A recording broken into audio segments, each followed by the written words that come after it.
Hi, my name's Lori LaRose, and I get to wrap up the show, which I am positive has probably been an amazingly, absolutely fabulous day.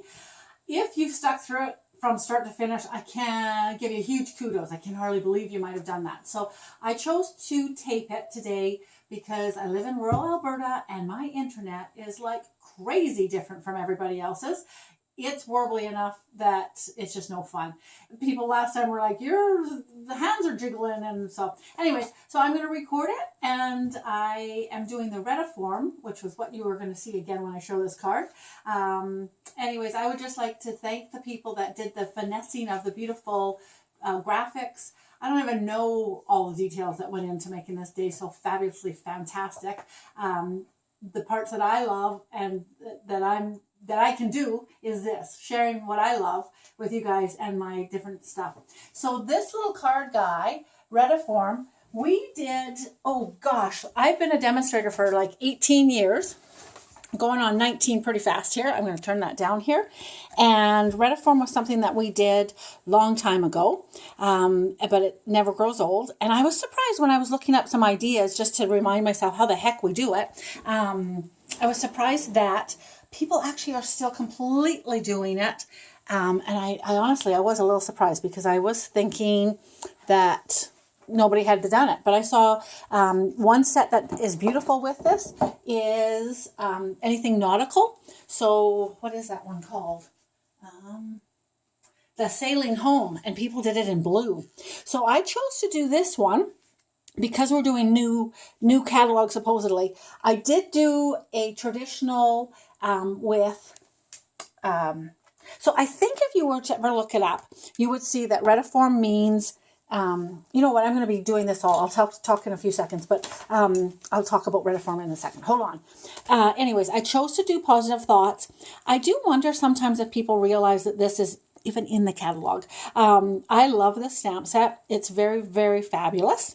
And it comes with fantastic dies that you could buy during Celebration a couple years ago.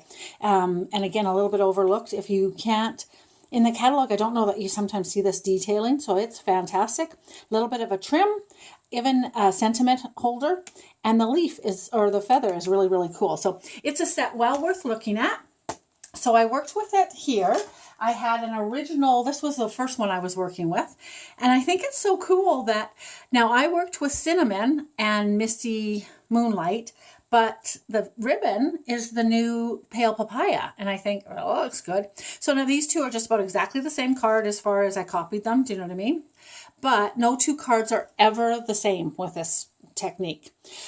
So Pale Papaya, succulent, soft succulents. The ribbon is that as well. And then I stamped all of them the same color. And this one I did two different colors of stamping the heart image.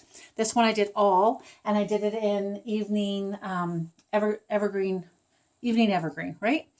Okay, so now I wanted to work with a new stamp set because I think that's important. So I'm bringing in, oh, and I'm going to tell you totally, obviously, I am doing a recording. So my suggestion would be, once I tell you sort of what you need to grab, go ahead and grab some Post-it notes, a piece of scratch paper that you can do some, because you're going to go off the edge. Oops.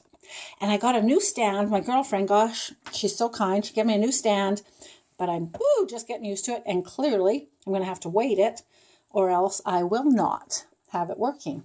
Okay, so this is not the technical difficulty that we can have right now. I'm recording, for goodness sakes. I don't need to have technical difficulties. Okay, so some Post-it notes, scratch paper.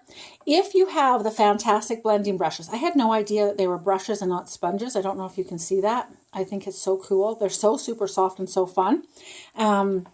And then picks two colors, kind of. I'm going to go crazy this time. I'm doing a bright one because I'm working with Peekaboo Farm. And I thought, you know what? Let's see how that goes. Kind of crazy, kind of fun. And so I'm stamping with all bright colors. I'm actually working with Fresh Freesia and Polished Pink. I am going to stamp again everything in the Evening Evergreen. And I added in some Coastal Cabana And I also am working with the papaya. So all new in colors, which then I'm in the rules. Sorry, I should be doing it that way as opposed to the coloring. And I have a few different brushes. I don't have a ton, but I did get several. So if you want to give me a little pause and come back when you're ready, you can stamp along with me. Oh, you definitely need quarter piece of paper, like a panel of paper. Okay, so go ahead and pause and then put me back on and we'll get going. Now I feel like I should pause too, but anyways, I don't really need to. Okay, welcome back. So you need a plain piece of paper, and I'm just double checking that everything looks half decent since I'm doing it this way. And I think, sorry, it's that I tilted this over a little tiny bit and I need just a little bit of weight. I think that might work. Okay, so we're going to take a Post-it note and we kind of randomly are going to block off one corner. So kind of easy. Now, I'm going to just double check a little tiny smidgen because I know that I want to use these little peekaboo form guys. And because they're acrylic, you can sort of do this. So I'm just double checking that he'll actually fit okay in the square. So what I was trying to say with all of this, oh my gosh, did I not figure out which colors I was going to do? Oh, for goodness sakes. I'm going to have to talk a little less and do a little bit more. Oh, dang. Dang, Lori, dang. Hang on a second. Okay, so I'm going to do some pale papaya in here. And there's my little yellow. The first one's always the easiest, can I just tell you? So brushing across here with your brush, and I think probably people have done the brushes already today. If they haven't, you just lightly go across your pad, pick up some color. I like to start off the page and then come on. With this technique, it's really nice because you get a little bit darker edges. And then on here too, I'm sort of just going on the scrap paper and onto. I will give you a tip right off the bat as you get going. You might need to, no, you don't even might. You need to change out your papers when you go to a darker color. If this has a whole bunch of blue on it, you carry the blue onto your square. And it's not the end of the world. I'll show you a couple samples that it doesn't really make it's really not the end of the world. All right, and then we're going to, what we do now is we cover this up. So we cover this piece up. And this is a funny little one. I'm going to do it this way because it works pretty good. But so we go right to the edge. And then I take a second. Good gracious, I lost them. I take a second Post-it note and I'm going to go down another angle. And this one, we're just going to do a little one. And again, I'm going to check and see that the cow fits on here. But I'm just going to do sort of here and hopefully that's a cow. And I need to pull out my cow because I know he's still in this peekaboo set. How sweet is this little set, hey? I'm thinking so darling. So I believe, and I didn't do it, but I believe that if you looked up your Retiform, oh, and I've already off to the wrong start a little tiny bit, but anyways, that's okay. We'll catch up with myself because there's two of me. I believe you would find that it's like a classic. I would think that you would use sepia, and you used monotone and stuff. But when you do look, you'll see all sorts of different ones. And I think this will be quite fun. I will give you a little heads up. I did do this one for a live that I do with the snail dip. And I loved it. Oh, you know what? I just about did it. So there is an idea that you could do. So I just about stamped in freesia because the idea sometimes is to stamp all in the color that it is. It's all just one tone. So because I have the little ram on there, I couldn't really see what I was doing, but it's probably going to work just perfect. And when you lift this up, ta-da! So there he's little peekaboo. So what I did forget to do is obviously stamp the horse over here. So I'm just going to cover this guy up.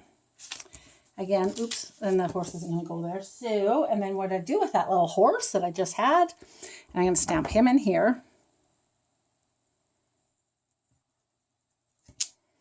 And he's just about missing. I should have had that over the edge a little tiny bit, but that's okay. So when you choose a stamp set for this, it's kind of fun if they have a few different images, if that makes any sense. And I don't, like in the one I use little hearts. This one, I think I might stamp a little cloud as I'm going here, because I think it might be kind of cute. And so I grab a block. And of course I used up all my great blocks for this set has so many pieces. Okay, so then a little cloud. I'm just going to put a little cloud in here. I'd like to put another one, but I don't feel like it's going to work. So, okay. So now we get back to covering things up. So now I'm going to come across here. And sometimes if you try and do a little bit of, like, make sure you have some nice right angles. I like that. I don't know if it's absolutely critical that you do or not. So I'm going to pull in some polished pink on this one. And this one's quite dark. And I'm talking so much that I just about forgot to cover everything up. So that's the secret, is that you're constantly covering up what you've done. And so the reveal at the end is quite fun, if you can imagine. And like I said, just make sure that you have your fresh colors constantly. So if you need to pause me at any time to catch up, just go ahead and pause me again. Now that you see sort of what I'm doing. I'm going to bring in just quick, because this one is not classic again, right? So I'm going to bring this guy back in again, and I'm going to just show you again